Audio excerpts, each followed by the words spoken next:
नमस्कार, जय भीम, जय शिवराय. तर अशा काही प्रकारे माझी सकाळ झालेली आहे. निखिल सकाळी 6 वाजताच उठून 7 वाजेपर्यंत तो ऑफिसला गेला. तेव्हा मी उठलेली.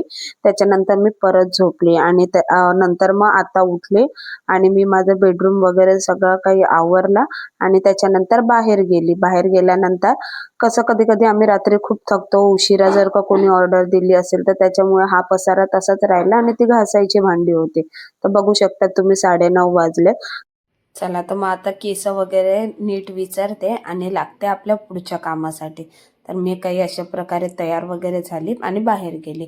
तर घासायला भांडी होती, तर आता जी भांडी मला नव्हती लागणार ती मी बाजूला काढून ठेवली आणि ज्या भांड्यांची मला गरज होती ना ते मी बेसिनमध्ये घेतले आणि घासून टाकले. का तर आपल्याला 12 वाजता दुकान आपलं ओपन करायचं असतं, तर त्याच्या आधी सगळी कामं जी आहे आणि जेवण ते आटपून झालेलं असलं पाहिजे. त्याच्यामुळे मी तर कसं आहे ना 12 ते 3 टायमिंग हा जेवायचा असतो. त्याच्यामुळे आपल्याला लवकर जाणं हे भाग आहे. तर मी तुमच्यासोबत एक माझी छोटीशी स्टोरी शेअर करू का? ॲक्च्युली कसं आहे ना जेव्हा मी ती जागा घेतली ना, ती जागा घेतली तर तिकडे आम्ही सगळं भूमिपूजन वगैरे केलं. पण ती जागा थोडी आतमध्ये असल्या कारणाने ज्याची जागा होती त्यांनी आम्हाला थोडं बाहेर एक दुकान दाखवलं, जिथे कोबा वगैरे बनवला होता. तर कोबा होता आणि ते हे सगळं केलेलं. तर त्या कामाचे आमच्याकडून पैसे घेतले 5,000 रुपये आणि त्याच्यानंतर मग दुसरी कामं. तर त्याच्यामध्ये सगळं करण्यामध्ये आणि दुकान चालूही नव्हतं झालं, तर सगळी कामं करण्यामध्ये माझे असेच 15,000 ते 20,000 रुपये असेच गेले. तर आणि काही धंदा सुरू नव्हता, काही नाही आणि दुकानाचं भाडं पण चालू झालेलं. तर त्याच्यामुळे मी खूप कन्फ्यूज झालेली आणि एक दिवस डिसिजन घेतला की नाही, हे दुकान आता नको चालू करायला, कारण माझ्याकडून होतच नव्हतं. निखिललाही म्हणाले की जे काही आपण राशन घेतलंय ना ते आपण घरातल्या घरातच वापरूया.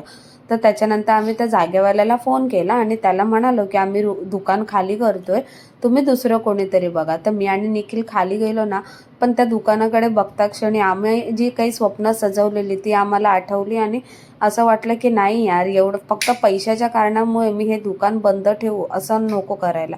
त्याच्यामुळे मी परत त्यांना कॉल केला आणि त्यांना बोलली थोडी काही अमाऊंट राहिली ती मी 1-2 दिवसात क्लिअर करून करते, पण तुम्ही आता दुकान कोणाला देऊ नका. आणि मग मी एकदम जोमाने काम करायला लागले. त्याच्यानंतर कित्येक तरी दिवस आम्ही जेवण बनवून खाली घेऊन जातो आणि वरती परत तसंच येतो. इनमीन 1 किंवा 2 थाळी जाते. त्याच्यामध्ये काय ना दुकानाचं भाडं निघत ना आपलं दुसरं काही खर्च निघत. त्याच्यामुळे थोडं हे होतं, पण आपण नक्की केलं आहे की जरी सध्या प्रॉफिट नाही झाला आणि स्टार्टिंगला हा प्रॉफिट होणार नाहीच आहे, हे मी आता माइंडसेट करून घेतलं. त्याच्यामुळे मग मी असं मनाला वाईट नाही वाटून घेत. रोज जाते, रोज आपली मेहनत करते आणि येते. तर नंतर मग आपले काही आता थोडे दिवस झाले की आपल्याकडे काही कस्टमर जे आहेत ते जमा झाले, जे आपल्याकडेच येतात. जास्त नाही, थोडेफार आहेत. मग त्याच्यानंतर मी आता बघितलं ना तुम्ही कुकर वगैरे लावून घेतलं, पीठ आहे ते पीठ मळून घेतलं. त्याच्यानंतर मी माझी बरेच काही कामं आटपून घेतली, जी प्रत्येक कामं मला शूट करणं पॉसिबल नाही झालं, कारण तेव्हा मला घाई असते ना जाण्याची त्याच्यामुळे. तर मी अंघोळ वगैरे केली आणि त्याच्यानंतर मी काही अशा प्रकारे तयार झाले. तर चला निघूया दुकानात जायसाठी. आणि माझी संक्रांतीची साडी. तर मी खाली गेल्यानंतर हे 2 कस्टमर आहेत जे माझे परमनंट आहे, पण तुम्ही समोर बघतायत ना हे काही 3 नवीन कस्टमर होते आणि छान वाटतं असं बघून की आपला जेवणाची टेस्ट करायला कोणीतरी वेट करतंय.